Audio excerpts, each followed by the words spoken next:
Rio, já vai aí há décadas, né? Deus te abençoe. Prazer ter aqui. 2 Coríntios capítulo 5, verso 14 e 15. 2 Coríntios capítulo 5, verso 14 e 15.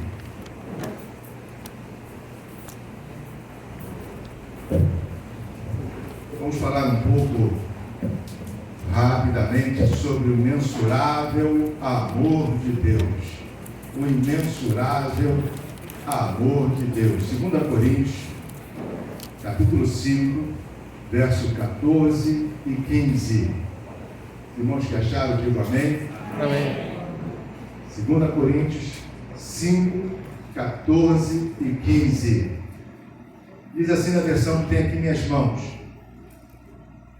pois o amor de Cristo nos constrange, julgando nós isto: um morreu por todos, logo todos morreram, e ele morreu por todos, para que os que vivem não vivam mais para si mesmos, mas para aquele que por eles morreu e ressuscitou. Repetindo: pois o amor de Cristo nos constrange, julgando nós isto: um morreu por todos, logo todos morreram, e ele morreu por todos, para que os que vivem não vivam mais para si mesmos, mas para aquele que por eles morreu e ressuscitou. Como podemos demonstrar o nosso amor por Cristo Jesus? Como demonstrar a Deus que o amamos tanto quanto Ele demonstrou e tem demonstrado que nos ama? Nós sabemos, amados, olhando para as Escrituras, que o primeiro casal, falo de Adão e Eva, eles precisavam cumprir apenas um mandamento para não morrerem. Apenas um mandamento. Eu tenho certeza absoluta que os irmãos sabem de cor e salteado qual é este mandamento. Ou seja, a ordem de Deus a Adão e Eva foi para que eles não comessem do fruto da árvore do conhecimento do bem e do mal. Apenas um mandamento. Eles tinham à disposição um número gigantesco de outros frutos que poderiam comer. Porém, tomaram a decisão de desobedecer a Deus voluntariamente. Voluntariamente eles desobedeceram a Deus. E em virtude disso, deixaram de ter comunhão com Deus e deixaram de desfrutar de todas as maravilhas que Deus havia criado para eles. E nós, amados, quantos mandamentos precisamos cumprir?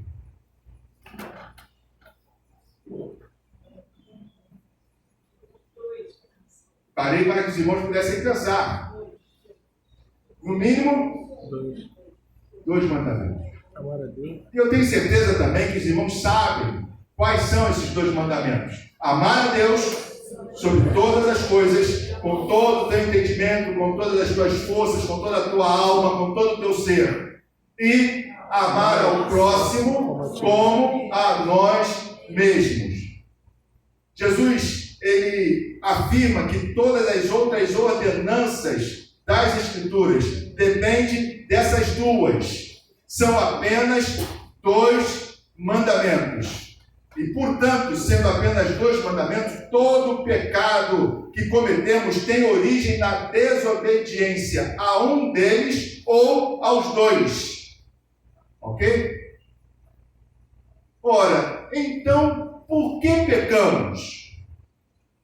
Ao olharmos para o primeiro casal, ficamos a nos questionar por que este homem e aquela mulher, aquele homem e aquela mulher pecaram, desobedeceram a Deus, se tinham à sua disposição vários frutos. Por que optaram, tomaram a decisão de voluntariamente desobedecer a Deus. Agora, quando olhamos para nós, vemos que temos apenas 2 mandamentos a serem seguidos. E por que nós também desobedecemos a Deus voluntariamente? Creio, amados, que o motivo daquele primeiro casal é o mesmo motivo que nos leva a pecar ou a desobedecer a Deus. E o motivo é simples: nós não amamos a Deus quanto deveríamos amar. Porque quem ama, obedece. Quem ama, confia. Quem ama, crê. Se nós não cremos, se nós não obedecemos, se nós não confiamos, é porque não amamos a Deus como deveríamos amar. E as consequências são funestas. Podemos pensar em pelo menos 3 rapidamente. Primeiro, a servidão ao pecado. Segundo, o medo.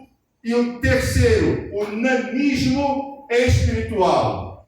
Quando não amamos a Deus como deveríamos amar, somos submetidos, escravizados pelo pecado. Cada falso Deus a quem o ser humano interage e se submete voluntariamente, como por exemplo a soberba, o orgulho, a luxúria, a sensualidade, a vaidade, a cobiça, tem o poder de seduzir, e não só de seduzir, mas também de escravizar.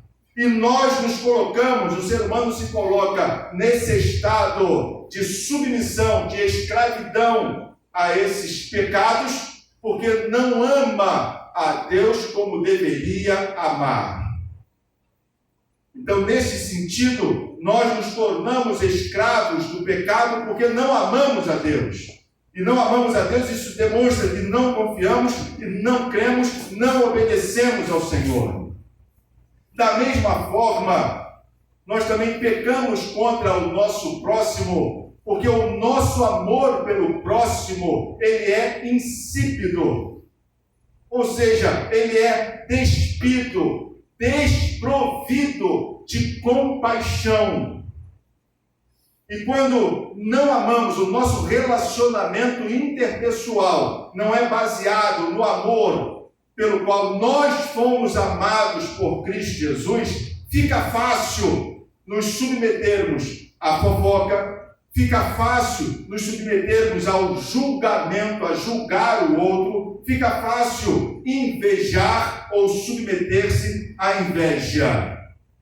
Quando não amamos as pessoas, fica muito fácil ter medo delas. Medo do que elas poderão pensar a nosso respeito, medo do que elas poderão falar a nosso respeito, medo do que elas poderão fazer contra nós.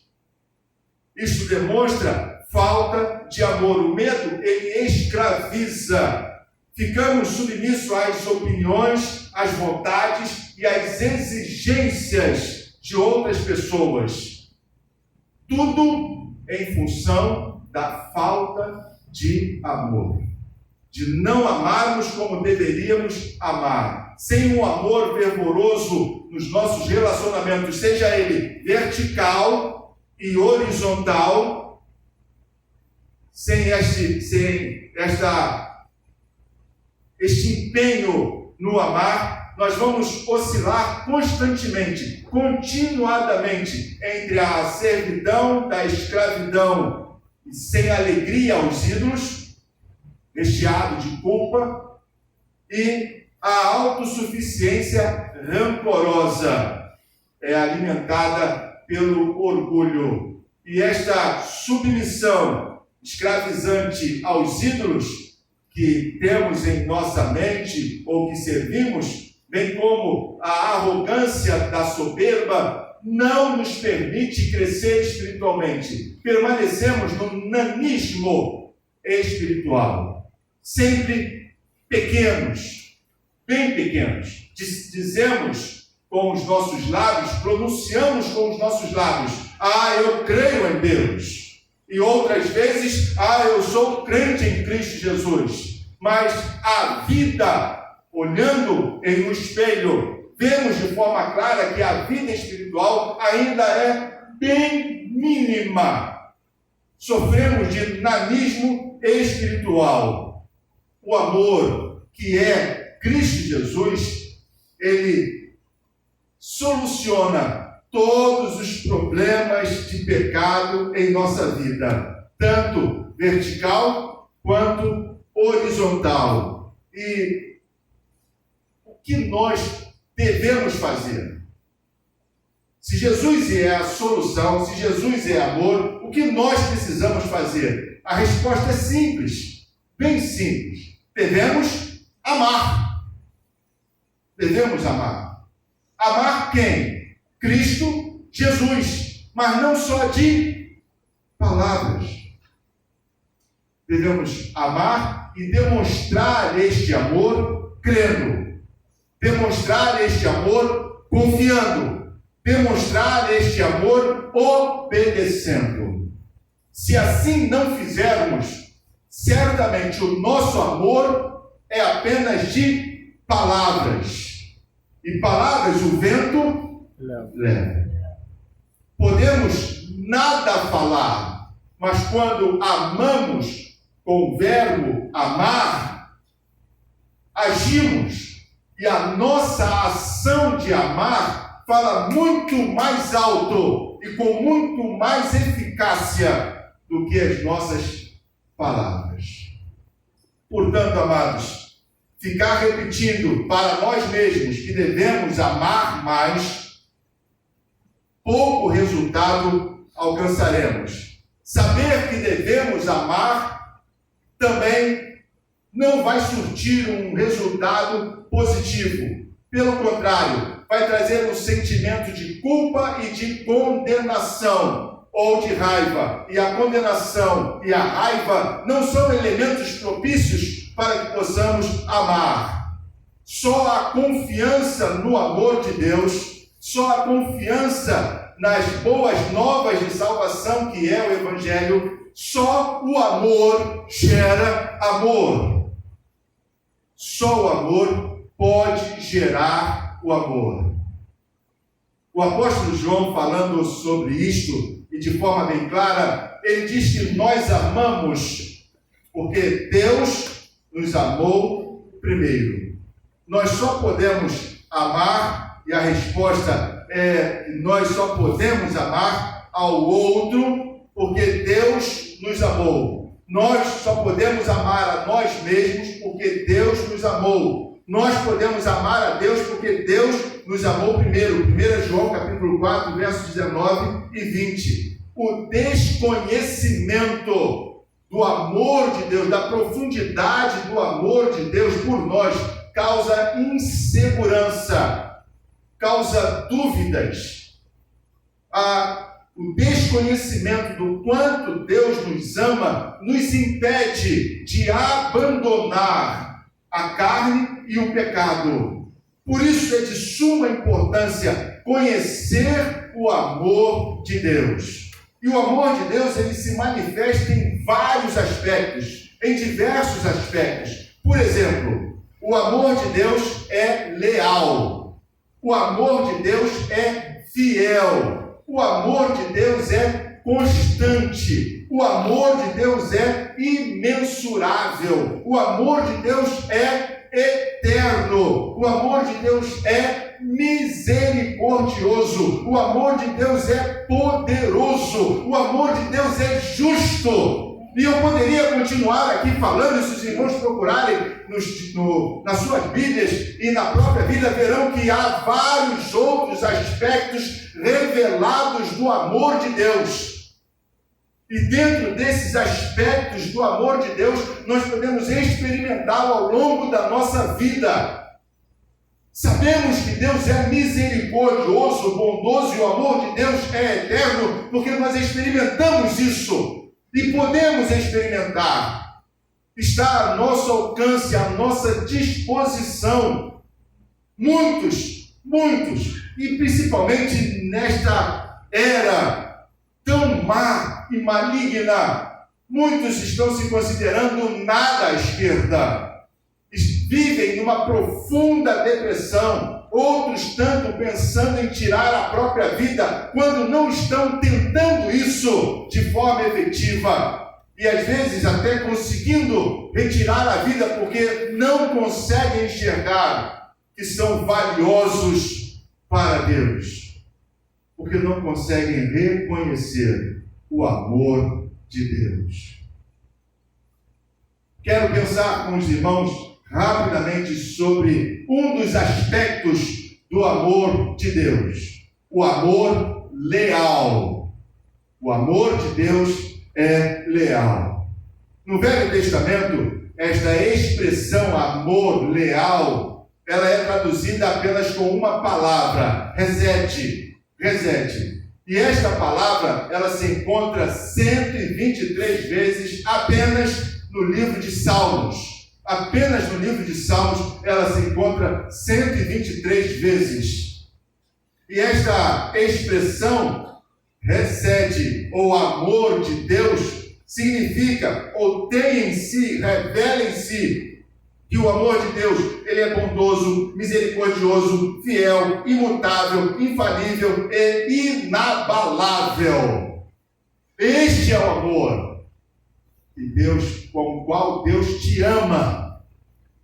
E Ele demonstra isso a todos os instantes da nossa vida, e de forma bem nítida, através da vida de Cristo Jesus. O amor leal de Deus, ele pode ser observado ao longo de todo o Testamento, tanto no Velho quanto no Novo Testamento. Por exemplo, quando Deus criou o homem à sua imagem e semelhança, o homem, como disse para os irmãos ainda agora, no início dessa mensagem, desobedeceu a Deus voluntariamente. Porém, Deus não desistiu da sua criação, Ele não abandonou a sua criação. Poderia muito bem, com um estalar de dedos, com um piscar de olhos, acabar com tudo e começar tudo novamente, porque Ele é Deus. E poderia ter feito isso. Quantas vezes cada um de nós já não fez isso? Propomos no nosso coração, eu vou desenhar alguma coisa. E não, deu errado. Vou começar de novo. Vou escrever uma redação. E não deu certo. Joga fora. Vou começar novo. Deus não nos tratou assim, não nos trata assim. Ele não nos joga fora, não nos descarta. Em um mundo descartável, Ele não nos descarta. E não foi apenas com aquele primeiro casal. Ao longo da história bíblica, nós vemos que Deus escolheu um povo e formou aquele povo, um povo escolhido por Deus.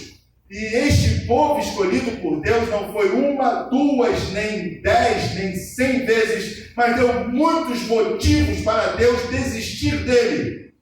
Mas Deus nunca desistiu daquele povo, porque o amor de Deus é leal. Um dos exemplos, ou um dos fatos que podemos trazer à memória dos irmãos, foi quando, assim que o povo saiu do Egito, foi levado para o deserto, para o Monte Sinai, Deus chamou Moisés para dar a ele as leis.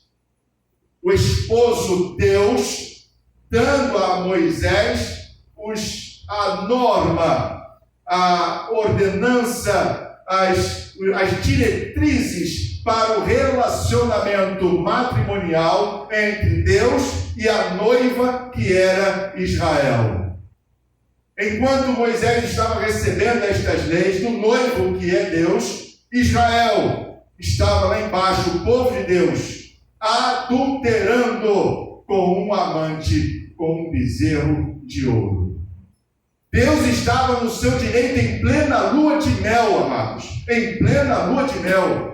Deus estava completamente cheio do direito de divorciar-se de Israel e escolher outro povo, ou fazer outro povo, ou criar outro povo. Mas o amor de Deus é leal.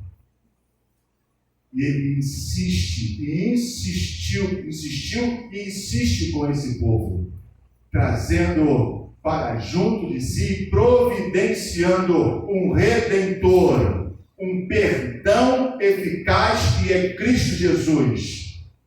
Na carta de Paulo aos Coríntios, como lemos no início, 1 Coríntios, capítulo 5, verso 14 e 15, o apóstolo diz que o amor de Cristo nos constrange.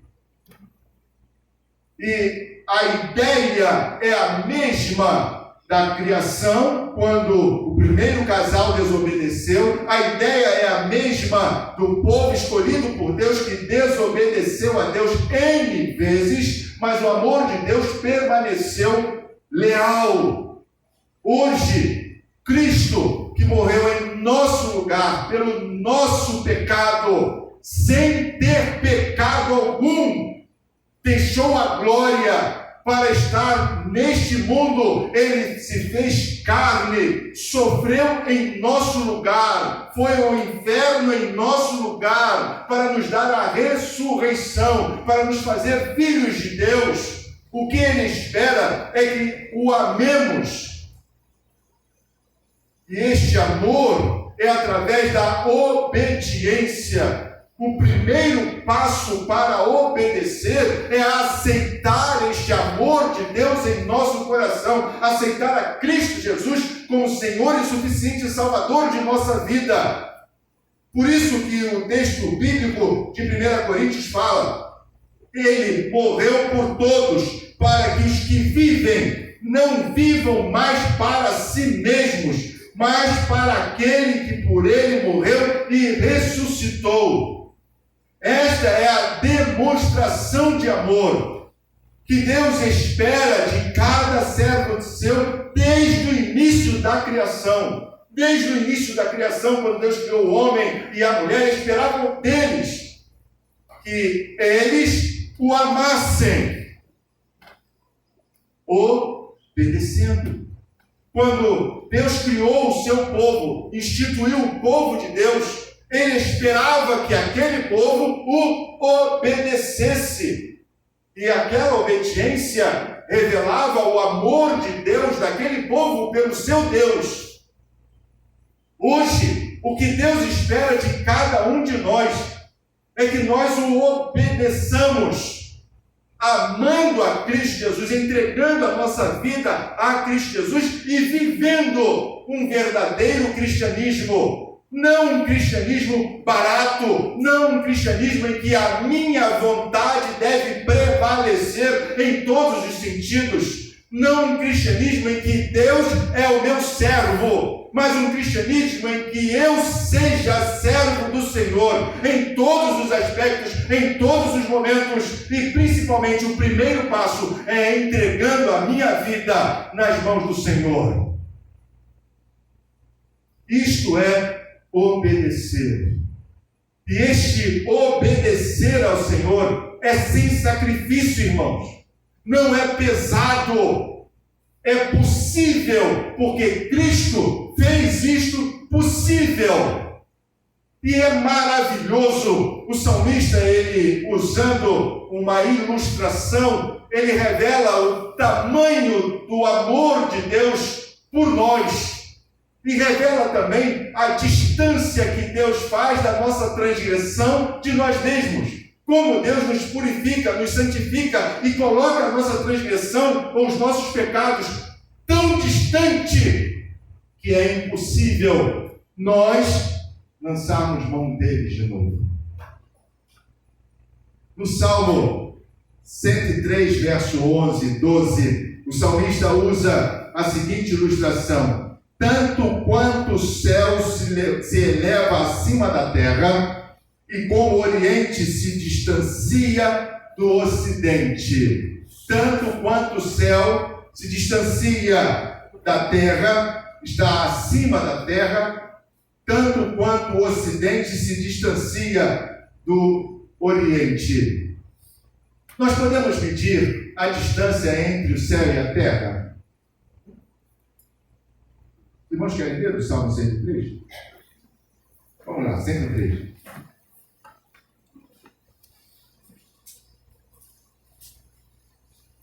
Fala sobre a misericórdia do Senhor, sobre o amor do Senhor, como se eleva acima da terra e as nossas transgressões ele separa como é separado o Oriente do Ocidente. Salmo 103, verso 11 e 12.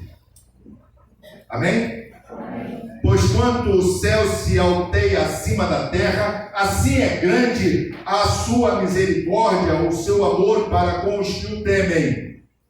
Quanto dista o Oriente do Ocidente, assim afasta de nós as nossas transgressões. O salmista usa duas ilustrações.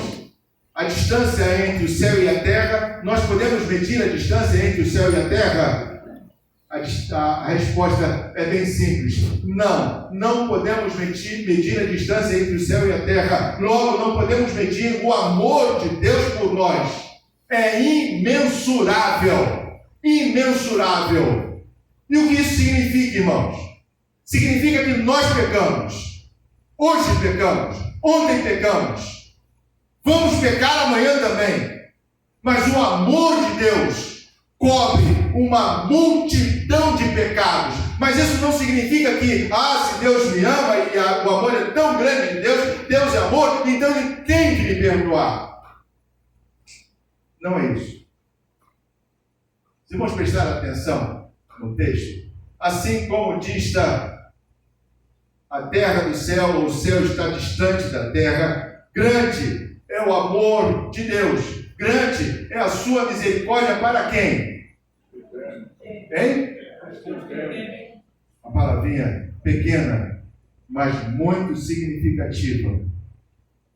O amor de Deus é imensurável e aplicado à vida daqueles que o temem.